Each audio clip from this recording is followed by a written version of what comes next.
if I can find it. For sure. Yeah, great. So, hi everyone, we're back after the summer holidays with another webinar in the series, Digital Humanities. I'm honored to host and introduce our speaker today, Dr. Chris Eaket. He's an adjunct professor of digital humanities at Carleton University and the University of Ottawa. He teaches classes in the areas of locative media, digital performance, science fiction, Shakespeare, and critical theory. His work has been featured in Cartographica, the ACM Digital Library, Canadian Theatre Review, Critical Stages, and Theatre Research in Canada. His current work involves how particular technologies perform their ontologies on the theatrical stage and how artificial intelligence acts as a trope for interrogating what humanism means in the 21st century. And the title of his talk today is "What Do We Want from AI? Artificial Intelligence as Medium, Genre, and Mirror." Thank you very much, Dr. Chris. Thanks, Arya. And thank you for everybody for coming. So I guess we'll get started here. What do we want from AI, artificial intelligence as medium, genre, and mirror?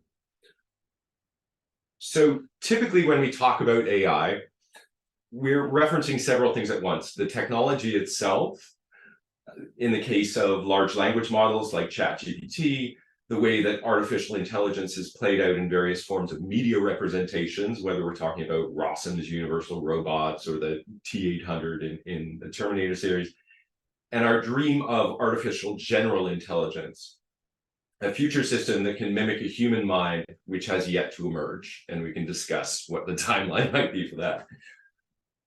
So the current use of artificial intelligence as a tool and as a trope can tell us a lot about what we expect from this sort of technology. And indeed, what we want from artificial intelligence as a culture. With generative tools like Stable Diffusion, we've seen a proliferation recently of creative tools that have changed what we thought was possible with AI, encroaching as it does on the domains once thought to be particularly human, whether that's writing or painting or poetry and so forth. And certainly the speed at which these models have advanced, from creating laughably bad film scripts with GPT-2 to passing the bar exam with GPT-4, is an alarming development. You can actually see we've got the candies that were generated by GPT-2 there, which don't quite make sense. And then GPT-4 eventually passing the bar exam in 2023 on the right. So what I want to do here is examine things from a bit of a literature, DH, media studies perspective in order to analyze how we think about AI as a medium, a genre, and a mirror of humanity itself. So first of all, as a medium or as a tool, one of the most remarkable things in the last 10 years has been this change from AI being only able to solve specific problems that were largely mathematical, whether that was chess or Go, to more creative generation, whether that's generating stories, essays, paintings, and just being able to generate creative content, previously only the domain of human beings, which has caused ripples of shock throughout communities of creative artists and orthodox humanists. And maybe rightly so, since one of the first uses of some of these large language models was for organizations like BuzzFeed and others to replace their writers and journalists with AI-generated stories, making their own journalists unemployed. And, as we saw with the Hollywood writers' strike as well, there's a sticking point in terms of the possible use of AI by industry.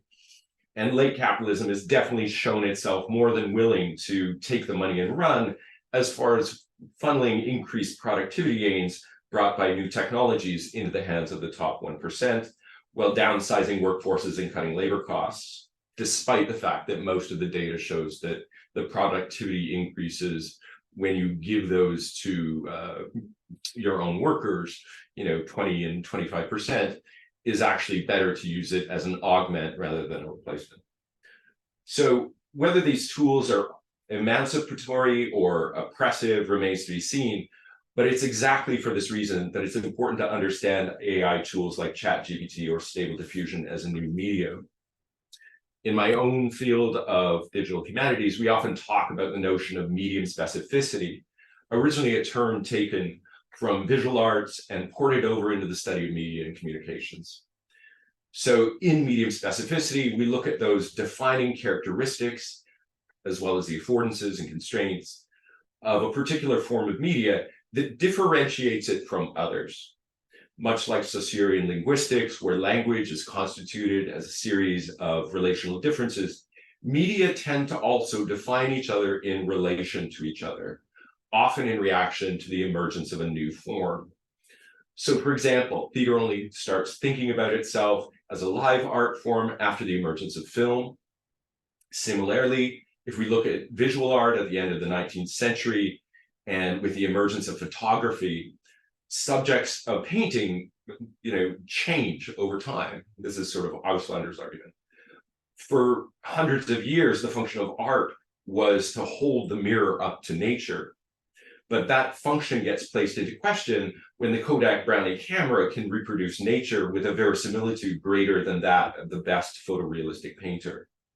All of a sudden, it doesn't make sense to make still art and paint bowls of fruit. Painting shifts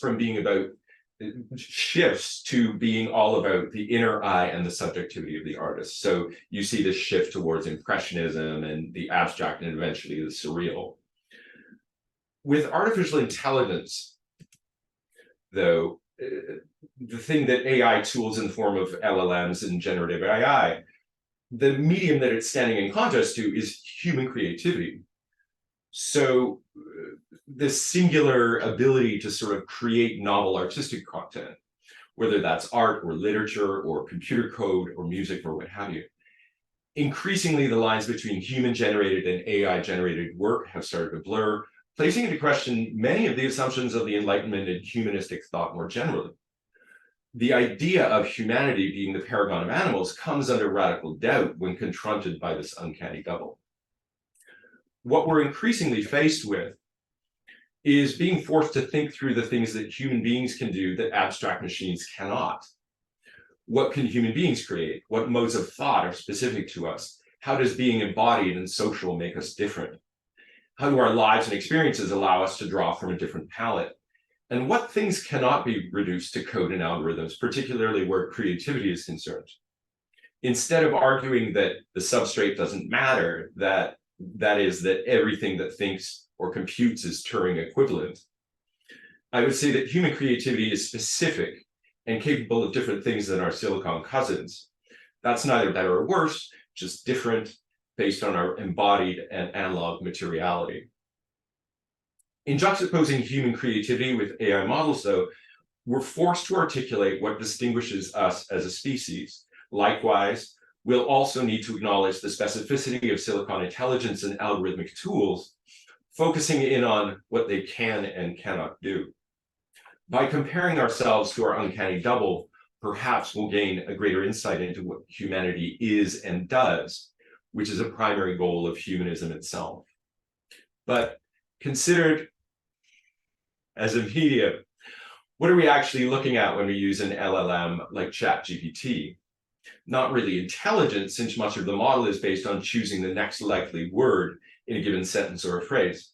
Certainly, there's a lot going on under the hood in terms of words being rendered as vectors and concepts being mapped out in an abstract model. When you ask ChatGPT a question, it doesn't know what the words necessarily mean, but it can give you a startlingly accurate, descriptive-ish snapshot of how these words and phrases are being used and how they're being sequenced. There's a lot of heavy lifting going on in the background, especially to train the data in the first place. But what it's essentially telling you is how people use language. What we're looking at is the language vector space itself. That is how the words are being used collectively, whether that's paradigmatically by selection and syntagmatically in combination by everyone on the web, or at least the sampling of people from the training data.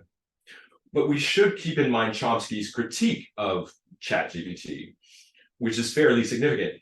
It's not a language model. It works just as well for impossible languages as for actual languages. The way it works has no relation to language or cognition generally. Perhaps it's useful for some purpose, but it seems to tell us nothing about language or cognition generally.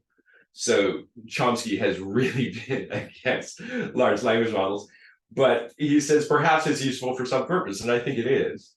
That's mostly to say that things like ChatGPT aren't, at least at this point, intelligent in any conventional sense. Instead, they're very clever mimics capable of remarkable feats, but ultimately imitative in nature. Again, at least at this point. They do serve as an abstract model of representation and how it's being used, however, at least according to Ilya Sutskever of OpenAI. But ultimately, these tools are not internally cognizant of meaning or intentionality. What's ironic about this is that we're also kind of looking at a collective subject, right? How humanity uses words and ideas, what humanity has created and thought about, what we feel is important, and what we've shared with others across the web. The training data for these systems increasingly is us. These knowledge representations are an abstraction of collective human thought and a reification of artistic human labor, and I'll come back to that later. They are a we turned into an it. While the coding and training and the abilities of these systems are definitely impressive, we shouldn't lose sight of the fact that they are, in a way, an abstraction of what human beings collectively are capable of.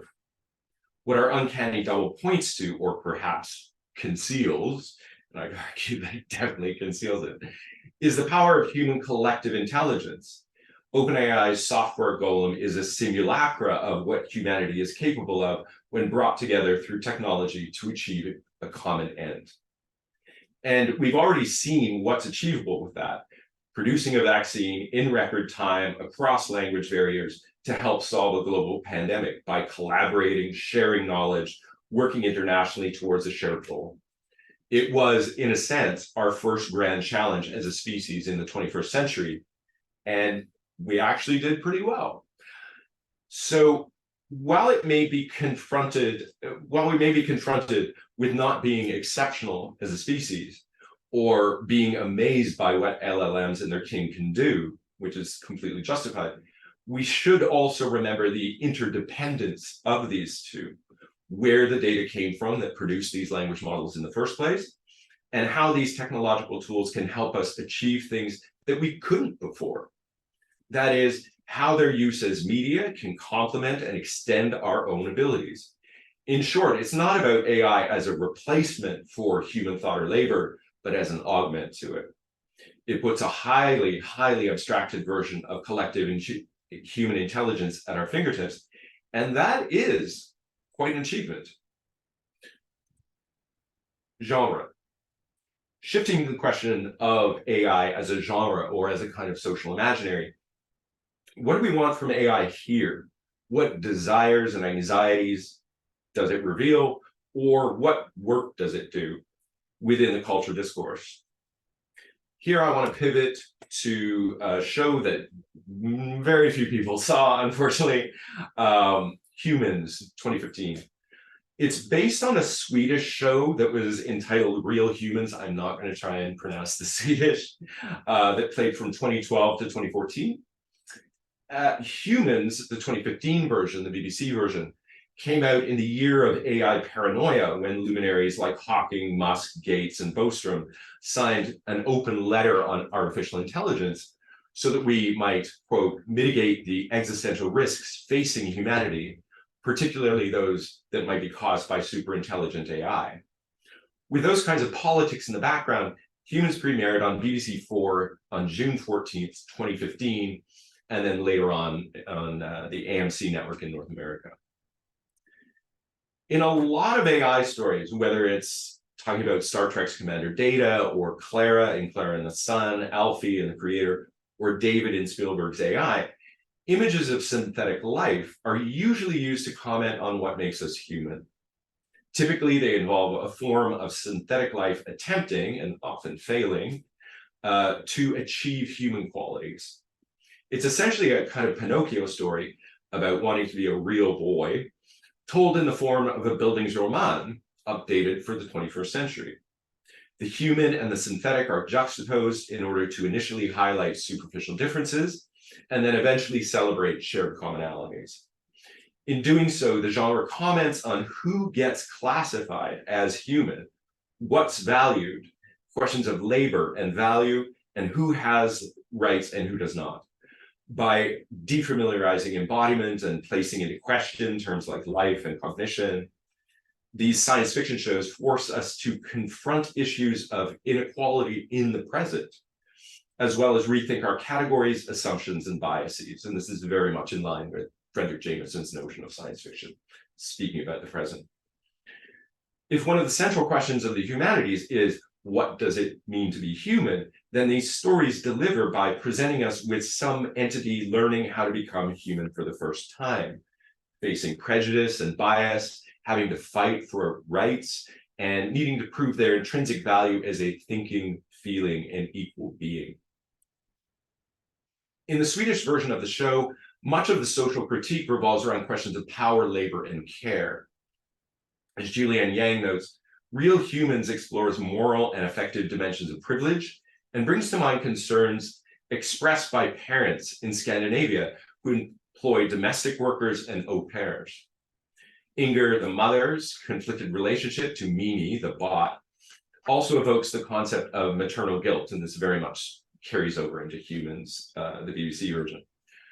Real Humans is one of several contemporary Scandinavian narratives that use the au pair figure to comment on social and gender inequality in a globalized age. So it's very kind of specific to Sweden in terms of, if you're going to have a very, equal society, what happens when there's inequalities in gender dynamics, power dynamics, and so on. The narrative focuses mostly on issues of care, particularly nursing and elder care, in order to question how much we value these roles in society, typically roles that have been highly gendered, poorly compensated, and are usually racialized. The show calls to mind the numerous workers in the contemporary world who do jobs described as the 3Ds, dirty, difficult, and dangerous work.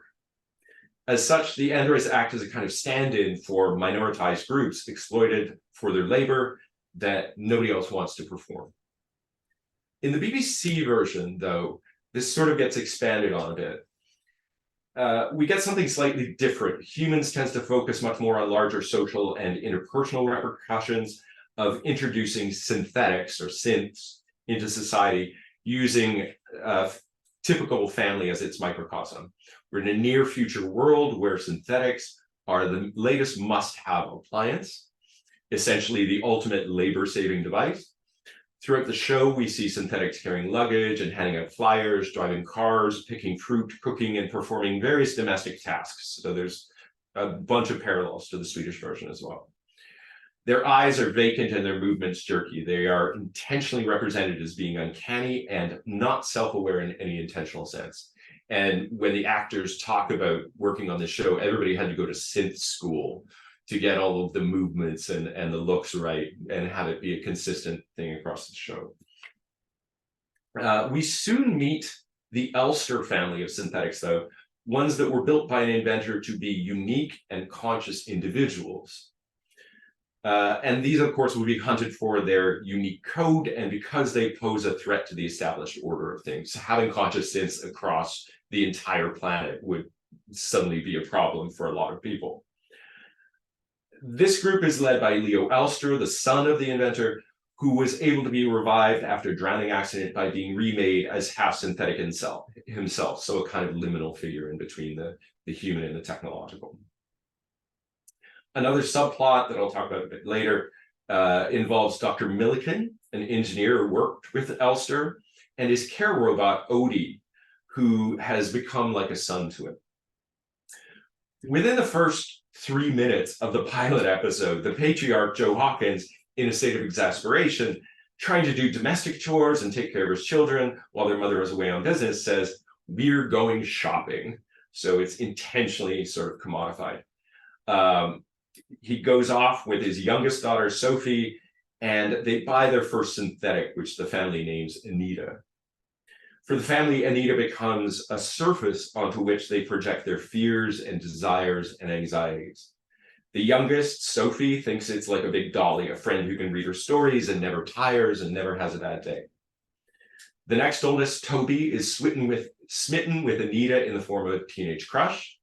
Maddie, the oldest daughter, sees Anita as a kind of technological curiosity, one which she is more than willing to exploit or be superficially cruel to. Joe sees her as the answer to his domestic labor prayers and as a kind of shiny new piece of technology. And Laura, the matriarch, sees her as a threat to her role as a mother and a nurturer. In all of these cases, Anita acts as a kind of blank slate for the unresolved wants and needs of the family, and being seemingly without consciousness or autonomy, at least at first, must abide by their wishes. When Maddie begins ordering Anita around to perform tasks at breakfast, Laura objects to the treatment. She's not a slave. And Maddie replies, that's exactly what she is. Later, Maddie will attempt to shoot Anita with a BB gun in order to see if she's capable of self-defense. For her part, Maddie's cynicism is revealed later to be an effect of not being able to see a future for herself in a synthetic-enabled world.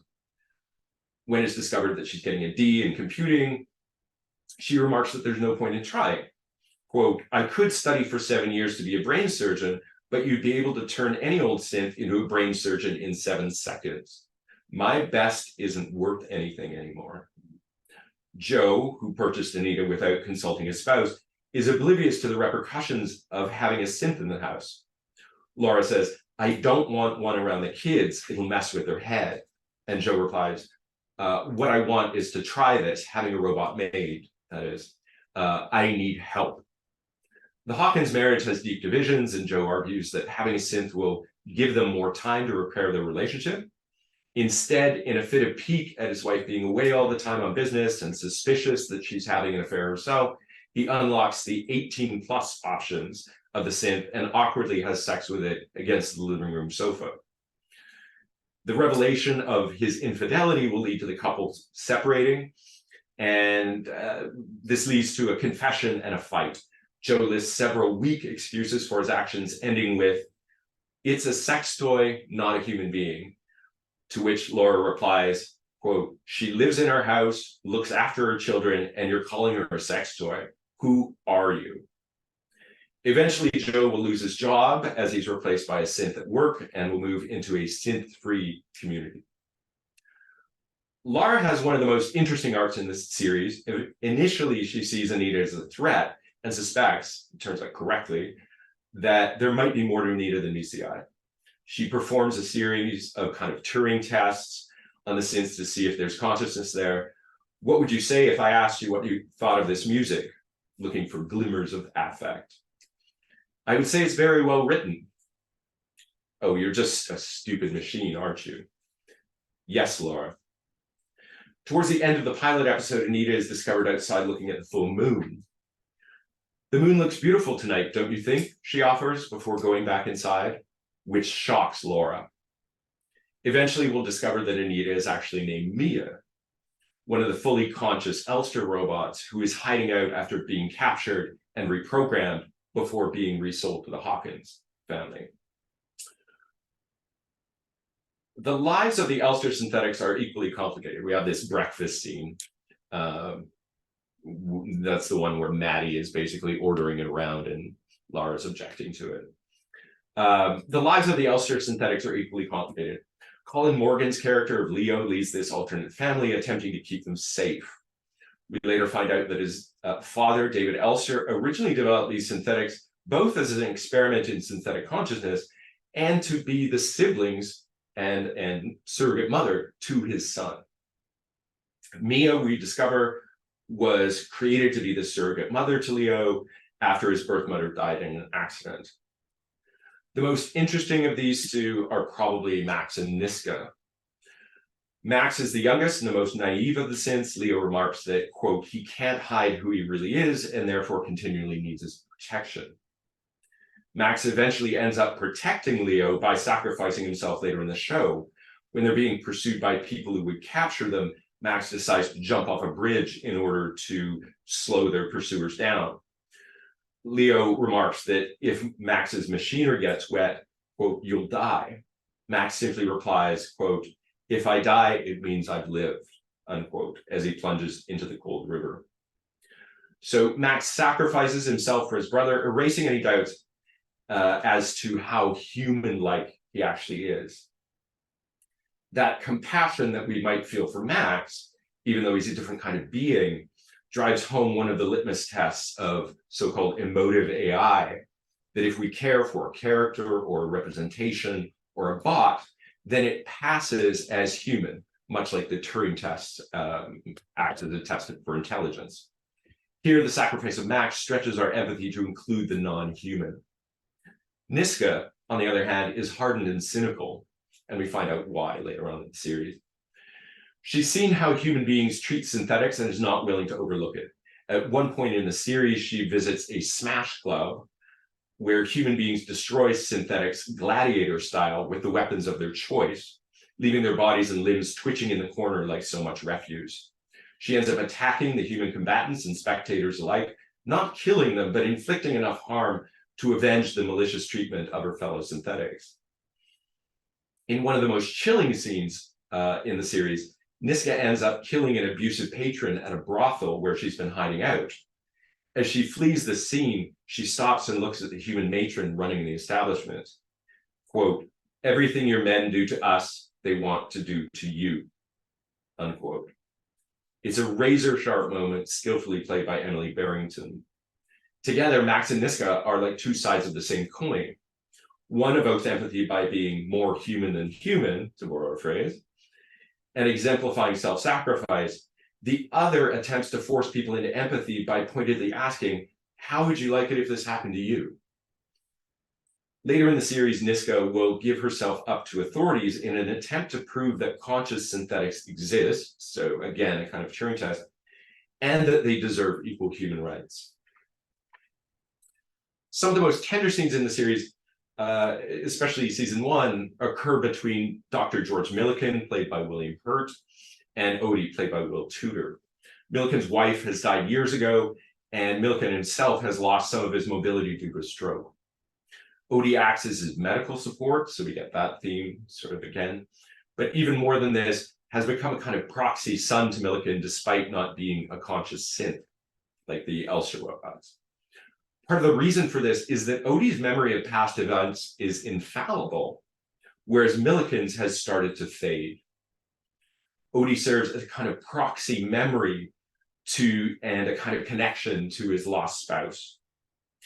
Odie says, "This is the jacket that Mary wore to the wedding of your nephew James. A baby regurgitated on it. Here. Oh, Duncan's little girl. Molly Alice McIlroy. She was not upset by the infant's actions. No, she was nuts about babies. Come on, son. Don't want you shorting out on the toaster again." So Odie's due to be replaced by the NHS. He's an obsolete model. He's sort of falling apart a little bit. And Milliken goes to great lengths to conceal Odie from those who would replace him. Quote, "I don't want a crappy upgrade. Please, I need him," he pleads to his caseworker. Both Odie and George are slowly breaking down, but Milliken would like to do things on his own terms. Odie at one point says, "This bulb is reaching the end of its useful life. George, aren't we all?" What the show manages to do is diverge from the typical, how does one become human narrative. Instead, it presents two families, one human, one synthetic, and sort of causes their worlds to collide in order to examine the effects that releasing synthetic life, conscious or not, into a society might have. Whether those impacts are economic or social or personal, humans manages to give us a microcosm of the social impacts of synthetic life on a typical hypothetical family. In doing so, apathetic circle of concern, also called the moral circle, to a species that is both entirely like and completely unlike us. The concept of circle of concern, taking from Ecolid and from animal rights originally, draws into question how willing we are to sympathize or identify with people or species that are not like us. Do we have concern for our family, for our neighbors, people of a different race, different orientation, politics? Do we have concern for pets? What about other animals, insects, rivers, forests, and so on? Where we draw those lines of care and concern is deeply tied to our ability to put ourselves in the shoes of the other, even if that other is non-human. And this affects legal cases across the world right now. It asks us to stretch our empathy and understanding beyond its prior spheres. As Singer writes, quote, "The circle of altruism is broadened from the family and the tribe to the nation and the race, and we are beginning to recognize that our obligations extend to all human beings. This process should not stop there," unquote. Most of the time, human beings use sentience, or at least, the recognition of sentience, as a factor in deciding how much we should care about others and what rights we're willing to grant them, whether that's human beings, species, or landscapes and so on, in terms of ecology. A great deal of our right versus left political thinking may in fact be grounded in where we draw this line. Who should we be concerned about? Who are we able to empathize with? And who should we care for? What humans asks us to do is examine where these lines exist for us and where they exist for the society. At the end of the day, the show is less about synthetics learning or attempting to be human. They've been in their own family and sort of socialized beforehand, at least the Elster ones have, than it is about human beings in the story having to navigate a new world where an oppressed minority looks like us, talks like us, but is also completely other. Are we prepared to bring them into our circle of concern? What are we willing to do to safeguard the rights and freedoms of people or of species who might be completely unlike us? As a mirror, humans ask us to expand our moral circle to include our technological children by presenting us with two families, one organic, one inorganic, and asking us to compare them. Are they really that different? It's a twist on the How to Be Human genre that tries to look at all of the angles in a brave new world of synthetic life. But why this urge to see ourselves reflected at all? It seems a pretty odd predilection to make mechanical duplicates of ourselves just to see a face that looks like our own. Are we just narcissists? The urtext for this sort of mirroring or this kind of creation is probably Frankenstein, at least in the modern period. Although we could go back to myths like Elatea or myths like the Golem or other creationists, which for some reason always involve clay. Frankenstein itself bears hallmarks of older tragedies of hubris, like Oedipus Rex. Don't investigate that. This knowledge is forbidden. Don't tempt fate. And you can also roll things forward from Frankenstein to something like Terminator 2. Don't be a bad creator or your technological children like Skynet will destroy you. And that's something that haunts the Western imagination to this day, that what we've created will judge us and find us wanting. So AI in literature and film isn't just this kind of Bildungsroman, this kind of learning novel type of story that shows a bot learning to be human or an exploration of social impact, but it's also, it tends to be a fairly good barometer about how we feel about humanity collectively as a species. Would we make good parents? What might our legacy be? Can we be entrusted with the planet? In a society that typically frames everything as a Darwinian contest of all against all, it makes sense that we're usually unable to frame things as anything other than a kind of binarized evolutionary battle between nature on one hand and technology on the other. But I want to pull a couple of threads here before sort of wrapping up. First, we have to recognize that AI and abstract machines more generally tend to exemplify reification, as I sort of mentioned before. This reification means the turning of subjects into objects and turning objects into subjects. The figure of the android haunts us because it's our uncanny double. It reminds us that our socioeconomic system tends to treat people like objects, while also giving abstract machines, like corporations, the status of people. If that reification is frightening, which it probably should be, we need to recognize that human actions and choices determine the fate of abstract machines as well as AIs. We're the ones providing the good or bad data sets, whether it's for the actions of corporations or for the behavior of AIs. The second is that in other cultures, the binary opposition between nature and technology just isn't quite as distinct. Humanity is a part of nature and technology is an extension of humanity. Therefore, technology exists in a spectrum, with nature rather than being divided from it. So this is a typical sort of Shinto argument. So the Shinto priest will go and bless the robots in the factory. They are in fact blessing the head of a Gundam robot on the right image there. The Shinto priest will go and bless the robots in the factory since they have a form of kame or a kind of spirit that's distinctly their own. I think the idea of a spectrum of modes of being from the organic to the inorganic is probably a better way of thinking of these things, rather than something that's purely oppositional or purely binarist. Again, we're the ones who are helping to create this second nature. These things that will be like us, but not like us, and that's completely fine. But ultimately, we're the ones who are responsible for how these sort of technological children develop over time.